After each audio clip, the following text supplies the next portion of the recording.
Assalamualaikum warahmatullahi wabarakatuh. Innal hamdalillah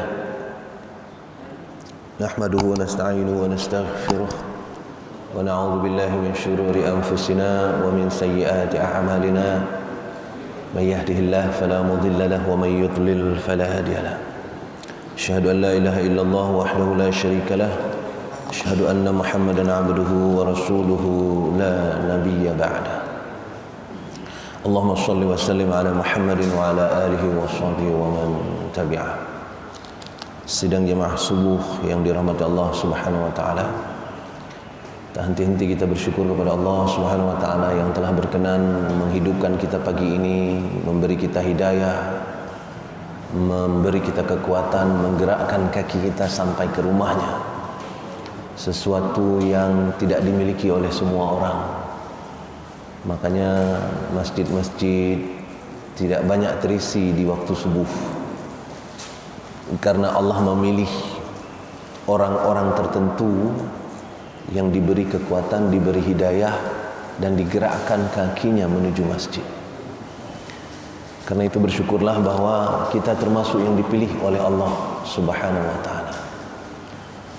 Di dalam Al-Quran, orang-orang yang terpilih itu disebut dengan mukhlasin, orang-orang yang tersaring, disaring oleh Allah orang-orang tertentu untuk dibawa ke sini. Dan itu kadang-kadang tidak terhubung dengan KTBLC. Apa KTBLC? Pernah dengar KTBLC, Pak? Pernah, Pak, ya? Tidak terhubung dengan memo surat sakti. Karena seperti kita tahu, bahkan paman Rasul sallallahu alaihi wasallam tidak termasuk yang terpilih. Ayah Nabi Ibrahim tidak termasuk yang terpilih. Anak Nabi Nuh tidak termasuk yang terpilih. Dan sebagainya dan sebagainya. Karena itu berbahagialah orang-orang yang dipilih oleh Allah. Alhamdulillah juga kita termasuk yang dipilih juga oleh Allah setelah solat masih menyempatkan diri untuk duduk beriktikaf. Pilihan berikutnya, ya, pilihan berikutnya, duduk beriktikaf sambil mendengar beberapa hal yang insya Allah berguna untuk kita. Sidang jemaah yang dirahmati Allah Subhanahu wa taala, murni keinginan kita untuk duduk setelah solat ini adalah untuk mendapatkan beberapa hikmah, ilmu tentang agama kita yang insya Allah membawa kita untuk menjadi lebih taat kepada Allah Subhanahu wa taala. Dan ilmu ini menjadi penentu sebenarnya. Man arada dunya fa alaihi bi'ilmi. Mau dunia harus ada ilmunya. Wa man arada al-akhirah fa alaihi bi'ilmi. Mau akhirat pakai ilmu juga. Waman aradahuma fa'alaihi bi'ilmi. Dan mau dua-duanya juga harus pakai ilmu juga. Karena itu sidang jamaah yang dirahmati Allah, dalam sholat tadi saya pilih bagian ayat yang cocok dengan pagi ini. Jadi ketika Adam alaihissalam diciptakan, tadi ayatnya bukan tentang penciptaan Adam, meskipun banyak penceramah yang mengambil ayat tadi sebagai penciptaan Adam, penciptaan manusia pertama. Itu tadi adalah ayat tentang SK manusia yang diciptakan itu mau dijadikan apa. Sementara ayat tentang penciptaan Adam itu di surat Al-Hijr, itu lain lagi. Bunyinya hampir sama. Wa idz qala rabbuka lil malaikati inni khaliqum basyara. Ketika Allah Tuhan berkata kepada malaikat, inni khaliqum basyara, aku akan menciptakan tubuh basyar, manusia maksudnya. Di situ ayat penciptaan, surat Al-Hijr kalau tidak salah ayat ke-26 atau 27. Tapi ayat yang kita bacakan tadi di surah Al-Baqarah itu bunyinya, idz qala rabbuka lil malaikati inni ja'ilun fil ardi khalifah. Aku akan menjadikan khalifah di muka bumi. Khalifah di muka bumi. Setelah Adam diciptakan, maka Allah memberitahu malaikat bahwa akan aku jadikan Adam ini khalifah di muka bumi. Dan untuk menjadi khalifah itu makanya diberikan wa'allama Adamal asma'a kullaha. Diberi ilmu Adam supaya berhasil menjadi khalifah nanti. Diberi ilmu Adam, dan ilmu yang diberikan kepada Adam itu ilmu yang belum pernah diberikan kepada malaikat dan kepada iblis, kepada jin sebelumnya. Belum ada. Itu juga sebabnya malaikat ketika disuruh oleh Allah untuk menyebutkan apa yang disuruh sebutkan oleh Allah, malaikat mengatakan qala subhanaka la ilma lana illa ma 'allamtana. Kami tidak punya ilmu ya Allah, maha suci Engkau, kami tidak punya ilmu kecuali apa yang sudah Engkau ilmukan kepada kami. Jadi sidang jemaah yang dirahmati Allah Subhanahu wa taala, dari ayat ini kita paham satu hal, bahwa ilmu itu Allah yang berikan. Allah yang berkenan untuk menggerakkan hati kita untuk duduk sebentar untuk mendapatkan ilmu dari Allah Subhanahu wa taala. Dan ilmu semuanya boleh dipelajari kecuali satu saja yang disebutkan di dalam Al-Quran yang tidak boleh. Ada yang tahu? Bapak-bapak, apa yang tidak boleh? Jangan ngomong-ngomong hitam lah. Ya, Ustaz Wahyu ngomong sara ini ya, ngomong hitam ya.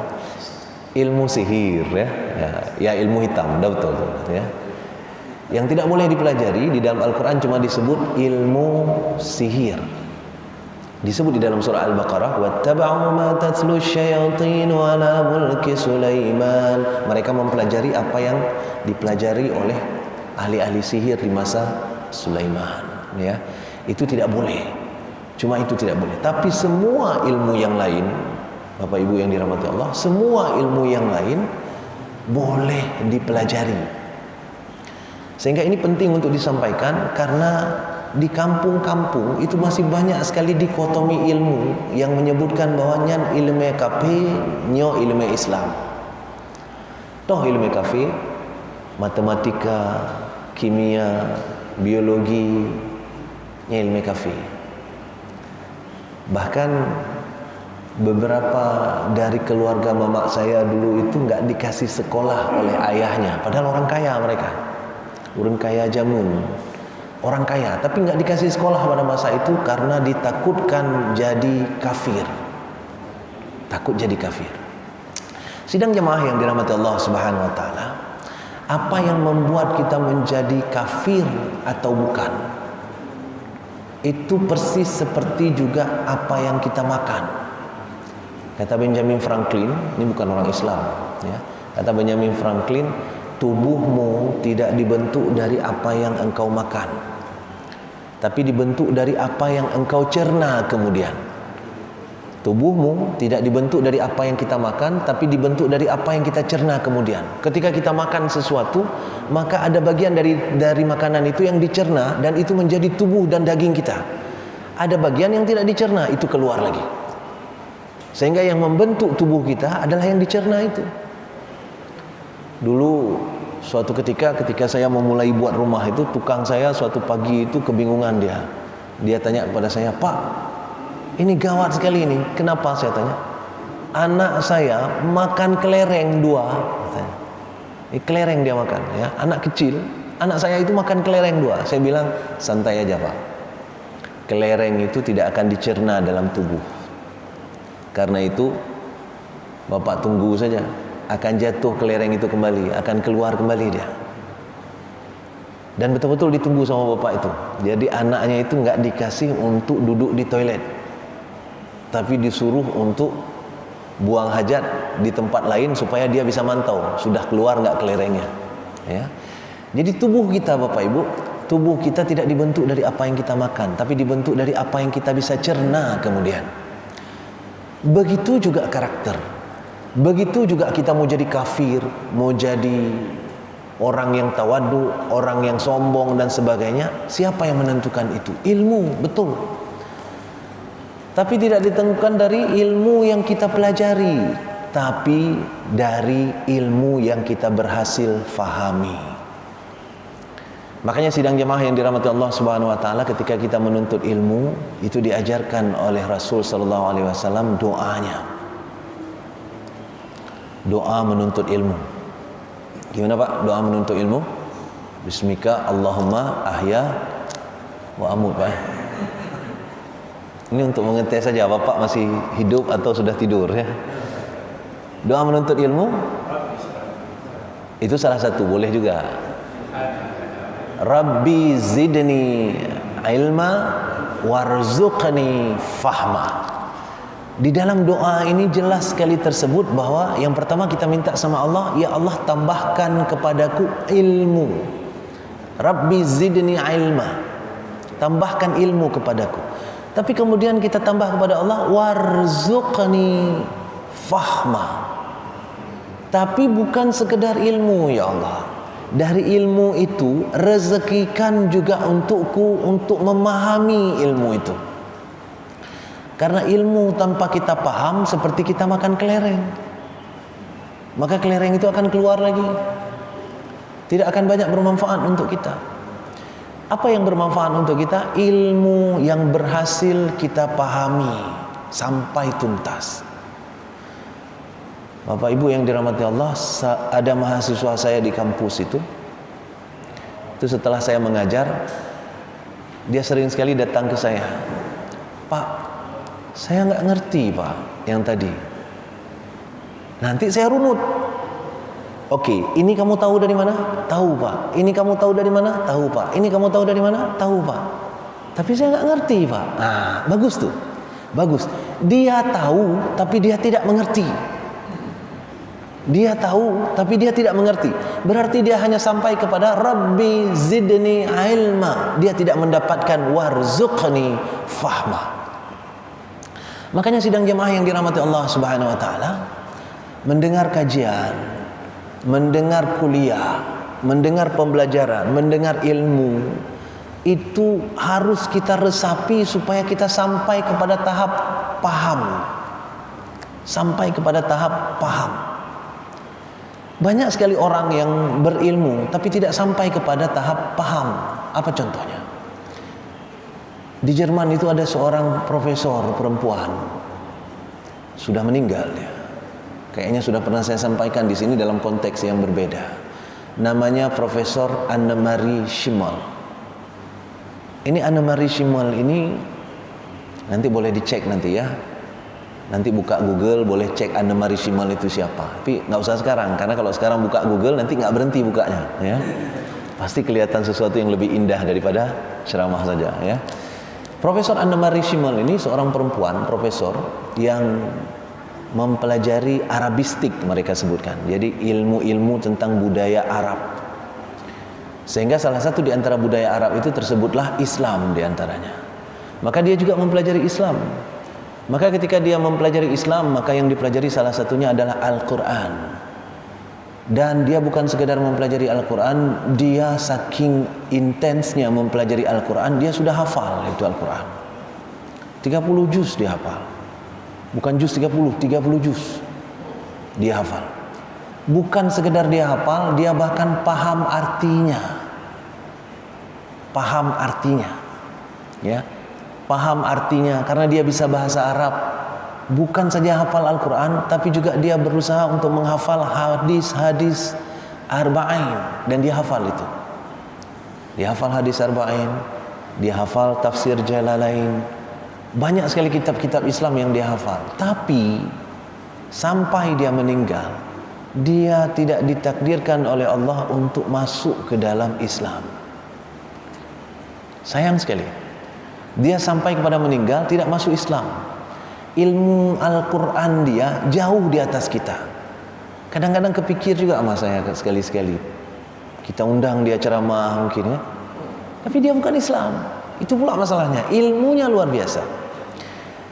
Saya pernah menemukan buku-buku dia di Gramedia di tempat kita. Dan dia tidak pernah menghina Islam. Dia tidak pernah berusaha menghancurkan Islam. Menurut dia budaya Islam itu luar biasa. Itu sebabnya buku-buku dia itu diterjemahkan ke dalam bahasa Indonesia dan diperjualbelikan bebas. Ya. Salah satu buku dia adalah Kemuliaan Perempuan di dalam Islam. Jadi dia menggambarkan betapa Islam memuliakan perempuan. Ini beda dengan orang-orang lain, ya. Dia itu tidak pernah menghina Islam, tapi dia tidak sampai kepada pemahaman bahwa dia harus masuk ke dalamnya. Nggak sampai ke situ. Kenapa sidang jamaah yang dirahmati Allah? Karena pahamnya beda. Dia memahami Al-Quran dari keindahannya, dari hal-hal yang menakjubkan dalam Al-Quran, tapi tidak sampai membawanya kepada keimanan. Karena itu sidang jemaah, ini akan menjadi motivasi kita nanti. Ini akan menjadi orientasi hidup kita. Ada orang yang berorientasi kepada bisnis, maka semua yang dilihat dalam pikirannya bisnis. Nanti ketika dia lihat daun jatuh, tidak ada yang mengumpulkan, berserak daun, apa kata dia? Sayang kali ini daun ini, kalau dikumpulkan, diolah, udah berapa jadi duit? Nah, itu pikirannya bisnis. Ada teman saya satu yang bisnismen hebat, orang Banda Aceh. Memang hebat dia bisnismennya. Dalam 1 bulan income-nya sekitar 1,5 sampai 2 miliar. Orang Banda Aceh, ya. Alhamdulillah dia orang dekat masjid. Jadi sering sekali kalau dia lihat di masjid misalnya kayak gini, ini kan nggak ada karpet karena pandemi. Ini kalau sempat dia lihat, dia beli karpet nih. Ya. Kalau sempat dia lihat, besok-besok sudah datang karpet 8 lembar misalnya, dia beli. Orangnya dermawan sekali. Tapi mungkin dengan gaji 2 miliar 1 bulan, ya, dermawannya harusnya juga harus dipersenkan, ya. Nah, kalau kita cuma 5.000 1 bulan, mungkin beda dengan dia yang 1 juta per bulan barangkali. Wallahu a'lam. Jadi apa kata dia? Dia bilang begini ke saya, aku bang, nah dia panggil saya bang, aku bang, kalau aku sudah tengok tanah, aku sudah proyeksikan tanah itu bisa dibisniskan jadi ini, jadi ini, jadi ini, dan aku belum berhasil ketemu dengan yang punya tanah untuk kubeli, itu nanti malam aku pulang demam aku bang, kata dia. Kayak gitu dia. Kenapa? Orientasi bisnisnya sampai membuat dia demam. Ya, luar biasa. Itu didasarkan pada pemahaman. Kita menjadi paham sesuatu berdasarkan ilmu yang kita dapatkan sebelumnya. Ada orang yang pahamnya pendidikan, semua diarahkan kepada pendidikan. Ada orang buang sampah, dia bilang, sayang ini nggak ada pendidikan. Ada orang yang jualannya tidak benar, harusnya mereka dididik lebih benar. Semua diarahkan ke pendidikan. Alhamdulillah itu bagus-bagus, bisnis juga bagus, pendidikan juga bagus. Ada teman saya yang lebih kacau lagi, dia pikirannya selalu ke arah XXX. Tahu bapak-bapak XXX ya? Pokoknya 25 tahun ke atas. Jadi semua yang kita lakukan, dia akan cocokkan ke situ dan dia akan komentar. Dan semua orang akan ketawa dengar komentar dia. Herannya saya, semua dia dapat. Semua yang kita lakukan dapat saja komentar dia yang terhubung dengan itu. Ada juga teman yang seperti itu. Orientasinya demikian. Kenapa? Ilmunya mengajarkan dia ke sana. Sidang jemaah yang dirahmati Allah Subhanahu wa taala, dari semua pemahaman ini, pemahaman ke bisnis, pemahaman ke pendidikan, pemahaman ke 25 tahun ke atas tadi, pemahaman apa saja, maka yang paling baik diantaranya adalah may yuridullahu bihi khairan, siapa yang diinginkan oleh Allah kebaikan, yufaqihu fid din, maka Allah akan beri kepada dia pahamnya agama. Pahamnya agama. Jadi tidak penting akhirnya ilmu apa yang dia pelajari, dia tetap paham agama dari ilmu itu. Dia mau pelajari kimia kah? Dia mau pelajari matematika kah? Ekonomi kah? Tetap yang dia pahami adalah agama. Yang dia paham tetap agama. Dan ketika kita mau paham agama, memang dapat Bapak Ibu yang dirahmati Allah Subhanahu wa taala. Saya dulu tidak terorientasi ke agama. Karena itu ketika saya belajar kimia ya begitu saja. Tapi setelah mengenal agama dan sebagainya, mencoba baca Al-Quran dan sebagainya, ternyata kimia pun membawa kita kepada agama. Apa contohnya? Contohnya adalah di dalam Al-Quran Allah mengirim salah satu surat yang bernama surat Al-Hadid, surat besi. Tidak ada logam lain yang dipilih oleh Allah untuk menjadi nama salah satu kapital di dalam Al-Quran. Kalau sudah dipilih oleh Allah nama jadi kapital di dalam Al-Quran, itu berarti bukan kaleng-kaleng itu. Itu istimewa itu. Karena surat dalam Al-Quran cuma ada 114 surat. Di antara sekian nama benda, nama orang, nama kejadian yang dipilih oleh Allah untuk menjadi nama di antara 114 itu, masuklah besi di dalamnya. Kita sudah pernah cerita di sini, nama istri Nabi pun enggak masuk di situ. Nama Khadijah enggak ada dalam nama Al-Quran. Fatimah, anak kesayangan Nabi, enggak ada dalam Al-Quran. Ya. Siapa lagi? Banyak sekali. Justru yang ada nama Abu Lahab. Ya, satu surat tok cerita tentang Abu Lahab. Ya, beda dengan surat-surat lain. Kalau surat Maryam misalnya, namanya Maryam, tapi cerita di dalamnya tidak seluruhnya Maryam. Tapi surah Abu Lahab 100% nama Abu Lahab, ceritanya juga Abu Lahab. Hana megantong baju. Ya. Sidang jemaah yang dirahmati Allah, kenapa Allah memilih besi menjadi nama salah satu surat di dalam Al-Quran? Dan disebutkan lagi di dalam salah satu ayatnya tentang bahwa besi itu memberi banyak sekali manfaat untuk manusia. Orang-orang awam yang tidak memiliki ilmu kimia, mereka hanya memahami betul besi memberi manfaat pada manusia. Karena ini gedung ini kalau tanpa besi maka rontok semua. Semen aja misalnya, nggak ada besinya, rontok semua. Kalau mau buat gedung 2 tingkat, tukang-tukang tahu persis itunya besar siploh hanjut. Harus besi berapa Pak? 2 tingkat. Ya. Rumah saya nggak 2 tingkat, makanya saya nggak tahu besi berapa. Ya. Besi 12 atau besi 15 misalnya untuk 2 tingkat. Jadi besi adalah kekuatan. Allah menyebutkan besi itu memberi kekuatan dan manfaat yang banyak kepada manusia. Dulu orang mengira itulah kekuatan besi karena orang awam. Tapi setelah saya pelajari kimia, baru saya paham ternyata besi yang Allah maksudkan bukan sekedar untuk buat rumah. Karena untuk buat rumah nggak ada besi, ada kayu. Nggak mesti kali juga besi itu harus dibuat rumah. Ya, nenek saya nggak buat rumah dari besi, rumahnya masih utuh sampai sekarang. Rumah kayu itu kadang-kadang lebih kuat daripada rumah beton, ya, atau dari bambu utuh itu. Apa juga terjadinya? Ternyata besi itu, sidang jemaah yang dirahmati Allah Subhanahu wa taala, besi itu ada dalam perut bumi, di dalam inti bumi itu ada partikel besi yang berputar, dan putaran besi itu menimbulkan medan magnet di luar bumi. Itu sebabnya kita bisa buat kompas. Kalau Bapak Ibu lihat kompasnya itu tidak akan kemana-mana, dia selalu mengarah ke satu hal. Nah, Bapak yang tentara pasti tahu persis itu kompas, karena ada ilmu tentang kompas di ketentaraan. Ya, kompas itu jelas sekali. Kompas kita bawa ke Amerika, kita bawa ke Eropa, kita bawa ke Aceh, tetap dia akan mengarah ke selatan dan utara. Ya, satu garis itu.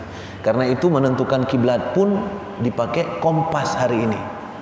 Ya, dipakai kompas hari ini. Sidang jemaah yang dirahmati Allah Subhanahu wa taala, dari mana itu muncul? Itu dari medan magnet yang dimunculkan oleh besi. Dan bukan sekedar itu, ternyata medan magnet itulah yang melindungi kita dari badai matahari. Ada medan magnet yang menyelubungi bumi seperti selimut, dan setiap saat ada badai matahari yang turun menimpa bumi, menyerang bumi, dan selalu dihalangi oleh perisai yang bernama medan magnet ini. Okelah, itu terlalu jauh.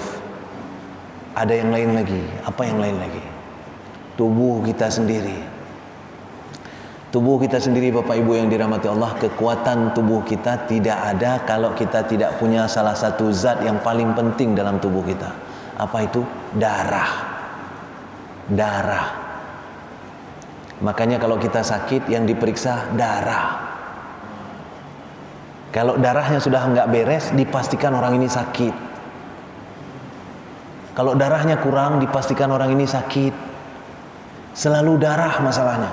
Dan di dalam darah, komponen yang paling penting di dalam darah adalah besi. Komponen paling penting dalam darah adalah besi. Orang awam tidak akan paham, hanya orang berilmu yang akan paham ini. Sehingga makin banyak kita paham, semakin banyak hal yang bisa kita syukuri. Ada orang yang bisa mensyukuri besi. Tidak pernah kita bisa mensyukuri besi kalau kita tidak punya ilmu sampai ke sini. Dan ternyata Bapak Ibu yang dirahmati Allah Subhanahu wa taala, dalam ilmu kimia lebih clear lagi. Ini pagi ini bukan ceramah nih, kuliah kimia dasar nih ya. Dalam ilmu kimia lebih detail lagi dibahas. Ternyata besi itu ada beberapa jenis dia. Ada besi 0 namanya, ada besi plus 2 namanya, ada besi plus 3. Besi plus 3 itu besi berkarat. Besi 0 itu besi yang masih utuh. Besi 2, besi dalam perjalanan berkarat. Baru sedikit-sedikit berkarat, itu besi 2 namanya, besi 2 plus. Besi 3 plus adalah besi yang sudah berkarat. Dalam tubuh kita yang menjadi darah itu adalah besi yang 2 plus, yang di tengah. Cuman Bapak Ibu yang dirahmati Allah, mungkin kan bisa kita lihat besi itu gampang atau susah berkarat. Gampang, mudah sekali besi itu berkarat, mudah sekali besi itu menjadi 3 plus. Apalagi kalau direndam di dalam air. Besi kita taruh dalam air, mudah sekali jadi 3 plus.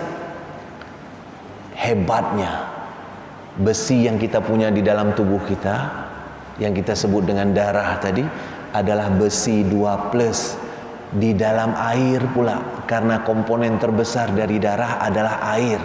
Besi 2 plus di dalam air, tapi Allah jaga habis-habisan besi 2 plus ini sehingga tidak pernah menjadi 3 plus. Subhanallah ya. Allah jaga besi 2 plus ini. Padahal besi kalau kita rendam di dalam air sekarang di dunia, besi yang 0 pun 2 hari kita rendam dalam air langsung jadi 2 plus, dia sudah mulai berkarat. Sebulan kita rendam dalam air jadi 3 plus, dia semuanya jadi berkarat. Itu 3 plus. Tapi di dalam tubuh kita besinya adalah besi 2 plus. Dan Allah jaga, padahal dia di dalam air 24 jam di dalam air, Allah jaga sedemikian rupa, dia tidak pernah menjadi 3 plus. Apa yang terjadi kalau jadi 3 plus? Kalau dia jadi 3 plus, Bapak Ibu yang dirahmati Allah, maka darah kita tidak bisa lagi mengambil oksigen dari paru-paru untuk dibawa ke seluruh tubuh. Tidak bisa lagi. Ketika itu tidak bisa lagi, maka kita dipastikan mati. Sidang jemaah yang dirahmati Allah Subhanahu wa taala, siapa yang mampu mensyukuri ini? Orang berilmu. Itu sebabnya Allah menyebutkan yarfa'illahu alladhina amanu walladzina utul ilma darajat. Maka orang-orang berilmu dan orang-orang beriman itu dinaikkan derajatnya oleh Allah beberapa derajat lebih tinggi daripada orang lain. Bukan sekedar derajat apa-apa, derajat hidup, derajat memahami, bahkan derajat ketika bertemu dengan Allah Subhanahu wa taala, tapi juga derajat mensyukuri dan beribadah karenanya. Makanya sidang jemaah yang dirahmati Allah, setiap pagi kita diajarkan oleh Nabi ada zikir pagi. Kalau ada yang tahu, ada yang ingat zikir pagi. Allahumma inni as'aluka ilman nafi'a wa rizqan wasi'a wa amalan mutaqabbala. Itu zikir pagi. Allahumma inni as'aluka, ya Allah aku minta, ya Allah, ilman nafi'a. Itu yang pertama kita minta. Ilman nafi'a, ilmu yang bermanfaat. Apa ilmu yang bermanfaat? Ilmu yang bermanfaat kita sudah bahas tadi. Yang pertama, ilmu yang kita bisa pahami. Kalau ilmu nggak bisa kita pahami, nggak ada manfaatnya itu, Bapak Ibu yang dirahmati Allah. Ilmu harus yang kita pahami, baru itu bermanfaat. Dan manfaat terbaik dari ilmu itu untuk apa? Disambung. Allahumma inni as'aluka ilman nafi'a, ilmu yang bermanfaat, wa rizqan wasi'a, ilmu yang bermanfaat itu akan membawa kita kepada rezeki yang baik. Wa amalan mutaqabbala, dan ilmu yang bermanfaat juga akan membawa kita kepada amalan yang diterima. Itu ilmu yang bermanfaat. Karena itu sidang jemaah yang dirahmati Allah Subhanahu wa taala, kalau ada orang yang diberi ilmu oleh Allah, dia paham ilmu itu, Dan dengan ilmu itu dia bisa mendapatkan rezeki yang baik. Dengan ilmu itu dia bisa beramal lebih baik sehingga diterima amalannya oleh Allah Subhanahu wa taala. Itulah yang disebut oleh Allah dengan hidayah. Hidayah. Maka tiap hari kita minta kepada Allah, ihdinas siratal mustaqim. Ya Allah, berikan aku hidayah. Apa hidayahnya? Hidayah siratal mustaqim, di jalan yang benar ya Allah, jalan yang lurus ya Allah, jalan yang bermanfaat, yang bisa membawaku kepada rizqan wasi'ah wa amalan mutaqabbala. Rizqan wasi'ah wa amalan mutaqabbala. Ada orang-orang yang sebelumnya yang diberi ilmu oleh Allah tapi tidak ditetapkan oleh Allah berada di jalan yang benar. Siapa contohnya? Yahudi. Yahudi itu Bapak Ibu yang dirahmati Allah, itu termasuk orang yang pintar di atas dunia. Dan itu janji Allah. Ya, janji Allah. Ya Bani Israel adhkuru ni'mati Allah an'amtu alaikum wa anni faddaltukum 'alal 'alamin, kata Allah dalam surah Al-Baqarah. Wahai kaum Bani Israel, bersyukurlah kepada apa yang sudah diberikan Allah kepada kalian, karena Allah sudah melebihkan kalian dibandingkan umat-umat yang lain. Apa lebihnya kaum Yahudi? Cerdas mereka, Pak. Luar biasa cerdas. Waktu saya kuliah di luar negeri, kebetulan teman satu laboratorium saya Yahudi. Dekat sekali jadinya dengan saya. Yahudi tulen, betul-betul Yahudi. Namanya pun Yahudi. Namanya Sarah. Sarah itu nama Yahudi, Pak. Tapi kalau ada Bapak Ibu yang punya nama anak Sarah di rumah, jangan diganti nanti. Karena Sarah itu walaupun nama Yahudi, tapi itu istri Nabi Ibrahim. Karena Yahudi itu tidak semuanya jelek, ya. Perangai beberapa orang Yahudi yang sering Allah ceritakan dalam Al-Quran. Tapi Sarah itu khas sekali nama Yahudi, ya. Namanya Sarah. Teman satu lab saya waktu di Jerman. Dia pakai kalung, kalungnya bintang David. Yahudi tulen. Yahudi tulen. Kalungnya bintang David, dan ketika dia lagi menunggu reaksi, misalnya tidak ada pekerjaan, kalau saya seringnya baca buku atau baca Al-Quran, ya. Kalau dia baca buku Yahudi yang tulisannya kayak cacing itu, saya nggak ngerti, ya. Saya lihat dari belakang bukunya, buku Yahudi ini. Dan bagaimana Yahudinya dia lagi? Kami di sana itu pernah dikasih kesempatan untuk ke luar negeri lagi. Jadi dari luar negeri dikasih kesempatan ke luar negeri. Waktu saya dikasih kesempatan ke luar negeri, saya pilih ke Jepang waktu itu. Dia pilihnya Israel. Jadi Yahudi beneran, ya. Yahudi beneran. Sidang jemaah yang dirahmati Allah Subhanahu wa taala, orang Yahudi itu cerdas, dan teman saya ini cerdas luar biasa. Itu sebabnya kalau saya sudah mentok, nggak ngerti apa-apa, saya tanya sama dia dan dia kasih tahu. Dan sesuatu yang dia kasih tahu sering sekali yang nggak kepikir sama saya. Cerdas dia, luar biasa cerdasnya. Tapi cerdas-cerdasnya orang Yahudi, apa yang mereka lakukan? Makin cerdas orang Yahudi, makin mereka istilahnya kurang ajar. Mereka cerdas, tapi Allah pun diakali oleh kecerdasan mereka. Di dalam Al-Quran diceritakan bagaimana orang-orang Yahudi itu dilarang oleh Allah untuk keluar hari Sabtu untuk mencari ikan. Makanya dikenal dengan hari Sabat, hari Yahudi. Kalau Islam hari Jumat, kalau Nasrani hari Ahad, ya. Itu kan tiga agama yang berasal dari satu sumber sebenarnya. Cuma dalam perjalanan ada banyak penyelewengan. Islam pun sudah mulai ada penyelewengan. Jadi hati-hati juga, ya. Jadi orang Islam pun sudah banyak yang kelompok-kelompok lahir, kelompok sesat, kelompok terselewengkan. Nggak beda-beda jauh juga dengan Yahudi, dengan Nasrani. Sudah mulai ada. Sidang jemaah yang dirahmati Allah, apa yang mereka lakukan? Mereka diminta oleh Allah untuk tidak boleh ke laut pada hari Sabtu. Sehingga mereka harus berada di rumah pada hari Sabtu. Tapi dari jendela rumah mereka lihat, pas hari Sabtu itu di pantai, ikan berlompatan besar-besar. Setiap hari Sabtu seperti itu. Sehingga apa yang mereka lakukan? Mereka datang ke laut pada Jumat malam, mereka taruh jaring, sehingga hari Sabtu mereka tidak perlu ke laut, hari Minggu mereka ke laut lagi. untuk mengambil ikan-ikannya. Istilahnya, aku kan nggak ke laut sesuai perintah Tuhan, tapi ikan pun kami dapatkan. Jadi Allah pun diakali sama dia. Allah diakali sama dia. Makanya ada anekdot ketika Hitler, pembunuh para Yahudi di Jerman waktu perang Nazi dulu. Hitler itu dia Nazi, dia pemimpin Nazi Jerman.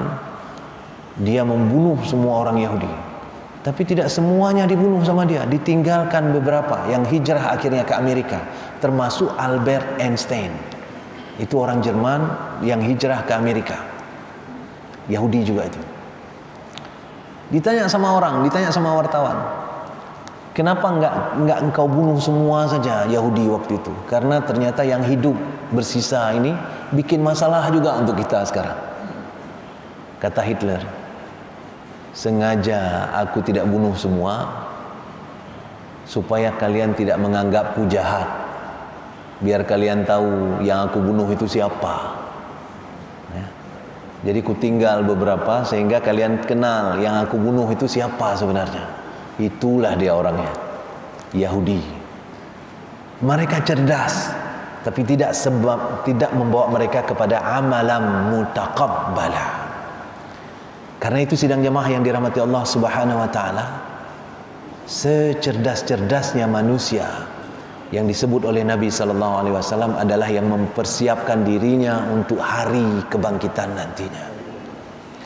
Yang paham sampai ke situ, maka merekalah yang akan mendapatkan rahmat dari Allah Subhanahu wa taala. Karena itu sidang jamaah yang dirahmati Allah Subhanahu wa taala, mari kita mohon kepada Allah supaya Allah memberi kita ilmu yang bermanfaat, ya, ilmu yang bermanfaat. Mana ilmu yang bermanfaat? Kita ulang lagi tadi, ilmu yang memberi kita rezeki yang baik dengan ilmu itu, dan ilmu yang akan mengantarkan kita kepada amalan-amalan yang diterima oleh Allah Subhanahu wa taala. Allahumma inni as'aluka ilman nafi'a. Kalau rame-rame berarti Allahumma inna nas'aluka ilman nafi'a wa rizqan wasi'a wa amalan mutaqabbala, dan amal yang diterima oleh Allah Subhanahu wa taala. Kalau enggak, semua ilmu kita hanya akan membuat kita celaka. Percayalah Bapak Ibu, Indonesia ini tidak kekurangan orang berilmu. Indonesia ini tidak kekurangan orang cerdas. Orang cerdas banyak, orang baik tidak. Orang cerdas banyak, tapi orang baik tidak. Siapa orang baik? Orang baik adalah yang amalnya diterima. Tapi orang cerdas adalah orang yang ilmunya ada, sehingga dengan ilmu itu dia buat apa saja. Rezeki yang dia dapat pun bukan rizqan wasi'ah. Kenapa? Karena ilmunya bukan ilmu yang nafi'ah, bukan ilmu yang bermanfaat.